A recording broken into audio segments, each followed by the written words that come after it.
देखो जी, अब इस क्वेश्चन में क्या लिखा है, बैट और बॉल पार्टनर्स हैं, इनकी प्रॉफिट शेयरिंग रेशियो 2:3 है, कैपिटल्स 1,20,000 है, 60,000 रुपीज़ है।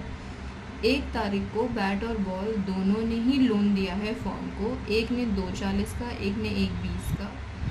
अब बैट ने तो साथ में अपनी प्रॉपर्टी भी दी है। But had allowed the firm to use his property for business for a monthly rent of 5,000 rupees, यानी वो साथ में 5,000 रुपये का रेंट भी ले रहा है। ओके, और फिर आगे लिखा है इन्होंने कि फर्म को प्रॉफिट तो नहीं है लेकिन लॉस है 9,000 रुपये का। चलिए जी, तो यानी हमें इस लॉस को डिस्ट्रीब्यूट करके दिखाना है इन्हें। चलो चेक करते हैं ज़रा कैसे होगा। सबसे पहले तो क्वेश्चन में हमें जो लॉस गिवन है वो लिख लेते हैं हम 9,000 रुपीज़, ठीक है। अब लेकिन ये लॉस कंप्लीट नहीं है, अभी कुछ खर्चे बाकी हैं जो फर्म ने किए नहीं हैं बैट और बॉल से रिलेटेड। तो अगर मैं इंटरेस्ट ऑन लोन की बात करूं, क्योंकि दोनों ने ही लोन दिया है और दोनों को लोन पर इंटरेस्ट देना कंपलसरी है। अब अगर मैं बात करूं बैट की, तो बैट ने लोन दिया है 2,40,000 रुपये का, और रेट ऑफ इंटरेस्ट हम जानते हैं ये बात कि वो 6% लगता है, और क्योंकि इन्होंने लोन 1 अक्टूबर को दिया है तो ये भी हाफ मंथ के लिए हो जाएगा।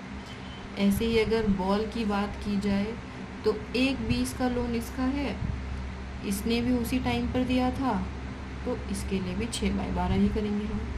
और दोनों को जब हम सॉल्व करेंगे तो एक का आंसर आएगा 7,200 और एक का 36। आप वीडियो रोककर इसको सॉल्व करके देख सकते हो, ठीक है। और क्लास 12th में याद रखो कैलकुलेटर का इस्तेमाल नहीं होता है, तो कोशिश किया करो कि आप जो भी कैलकुलेशन करो वो हाथ से ही करो खुद। इससे आपकी स्पीड अच्छी होगी और पेपर अकाउंट्स का जल्दी ख़त्म हो पाएगा आपका, एटलीस्ट पेपर छूटेगा तो नहीं, ठीक है। चलो, अब ये निकल गया हमारा लोन। अब हम बात करते हैं रेंट की। रेंट भी हमारा कंपलसरी है पार्टनर को देना। तो बैट ने लोन रेंट पे दिए थे अपनी प्रॉपर्टी, तो 5,000 रुपये हर महीने के हिसाब से बनते हैं 60,000, यानी 5,000 रुपये एक महीने का, तो 12 महीने को कितना 60,000 रुपये, ठीक है जी। तो अब एक एक्सपेंस ये है हमारा, एक एक्सपेंस ये है, एक एक्सपेंस ये है, ये तीनों खर्चे किए बिना ही ये लॉस आ रखा है हमारा। यानी अब ये खर्चे और करेंगे तो ये खर्चा और बढ़ जाएगा, और बढ़ेगा तो देखो ज़रा बढ़ा के देखते हैं कितना बढ़ेगा। 7,200, 3,600, बस ये तीनों को मैंने इस लॉस में ऐड कर दिया है, क्योंकि नुकसान है ना। प्रॉफिट होता तो माइनस करते हम, ठीक है। आपके पास पैसा होगा तभी तो आप दे पाओगे, लेकिन अगर पैसा है ही नहीं, आप ही नेगेटिव में चल रहे हो और आपके सिर पे खर्चा और आ जाए तो आप और नेगेटिव में हो जाओगे ना, तो इसीलिए हमने इसे प्लस किया है। तो जब आप इन्हें प्लस कर लोगे तो आपका टोटल आंसर आना चाहिए 79,800 रुपीज़ का।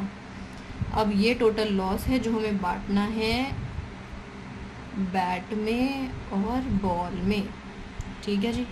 तो मैं यहीं बांट के दिखा देती हूँ आपको। 79,800 पर बैट का शेयर है 2/5 और 79,800 पर बॉल का शेयर है 3/5।